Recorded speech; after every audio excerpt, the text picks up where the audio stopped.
Cadet dirige parfois vers moi un regard sévère. Il se méfie. Il ramène sur mon épaule un petit pan de châle. Vous ne sentez pas trop d'air? Non, je ne sens pas trop d'air. Du moins, je ne sens pas cet air-là auquel vous pensez. Je n'ai pas assez de suite dans les idées pour le sentir. J'ai tant d'occasions de me détourner de ce que vous nommez pudiquement le mauvais air. Et surtout, j'ai la douleur. Cette douleur toujours jeune, active, inspiratrice d'étonnement, de colère, de défi. J'ai la douleur, et qui espère la trêve, mais qui ne prévoit pas la fin de la vie.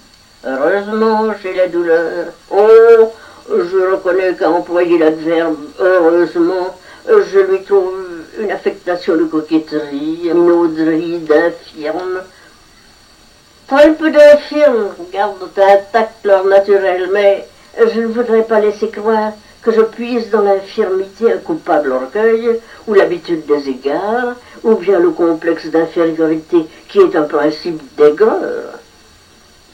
Je ne parle pas des simulateurs de la douleur, qui n'offrent aucun intérêt, et qui constituent d'ailleurs une infime minorité.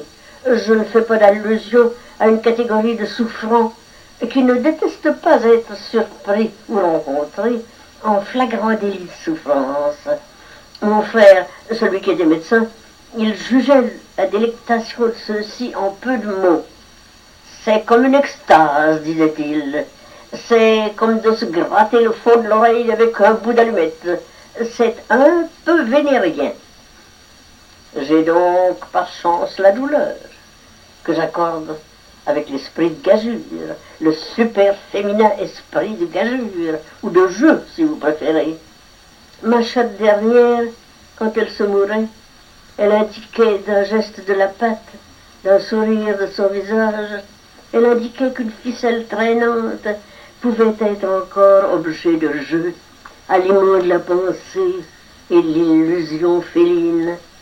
Chez moi, soyez tranquille, on ne me laissera pas manquer de bout de ficelle. Il y a plus de 53 ans que j'écris.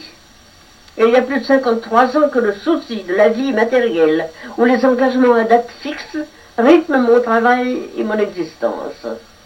J'ai promis à mon éditeur, il faut qu'en novembre ou plus tard mon roman soit achevé. Roman, nouvelle, épisode romancé, agencement assez adroit d'ailleurs de la fiction et de la vérité. Je m'en suis tiré tout de même. Mais voici que l'empêchement de marcher et les années me mettent dans le cas de ne plus pécher par mensonge et bannissent de moi toute chance d'événements romanesques. Je ne possède plus désormais que les aspects déroulés sur l'écran de ma fenêtre, que l'éclair d'un ciel ou d'un œil, que la constellation, les prodiges grossis par ma loupe. C'est donc à la grâce de Dieu que j'accumule des feuillets, privés qu'ils sont, du trait déformant et agréable, du dialogue entre personnages imaginés, d'une conclusion arbitraire qui oxy, qui marie, qui sépare. Je déchois de l'imposture, mais ils ne sont peut-être pas publiés ni achevés.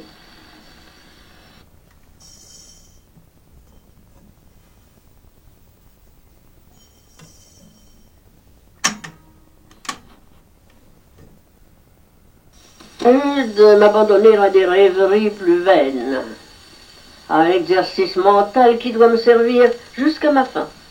Et mes horoscopes me menacent de longévité, notez bien. Cette damnée fracture de la jambe, génératrice d'arthrite, a compromis tous mes projets. Avant elle, je comptais vieillir comme vieillissait notre jument Aubert autrefois dans ma famille. Elle était âgée, fatiguée, résolue, et d'elle nous disions, à dater d'hiver prochain, nous lui faisons les rentes. Elle les a bien gagnées. Mais l'hiver commençait, et la jument Aubert était toujours entre les brancards. L'hiver s'achevait, et rien qu'à entendre la trompette aiguë de la jument dans l'écurie, nous savions que le retour de la belle saison allait la revoir encore avec nous sur les routes, montant les côtes aux pas relevés, s'arrêtant pour mordiller de ses dents usées l'épouse nouvelle. Et que voulez-vous? Elle n'aimait pas se reposer. Je ne me serais pas fait prier autant qu'elle pour accepter mon repos et mon prêt, car j'ai toujours aimé, d'un amour bien mal récompensé d'ailleurs, j'ai toujours aimé le repos et même la fainéantise. Mais je serais resté plus longtemps dans mes brancards, agile encore et gardant le goût de la route. Un accident et ses conséquences ont délimité mon lot. Je ne me plains pas qu'il consiste dans le plaisir de demeurer alors que celui des jeunes et des intacts est de sortir, mais mon lot exige seulement de la résignation. Justement, c'est là le moins facile, et un bon accord entre le passé et le présent. À 79 ans moins le quart, on a toujours des projets. Et je n'en manque pas.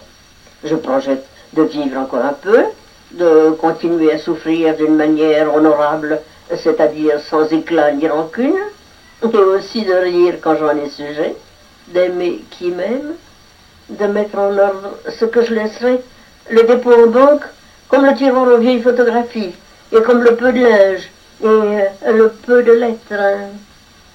Être exact, être prête, être en règle, c'est tout.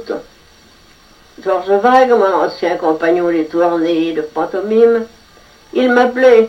Quelle heure est-il? Eh bien, il est l'heure de comparaître, d'être sous la robe de chambre ou le pyjama de laine, d'être vêtu, la chemise nette, les pieds propres, et le reste aussi.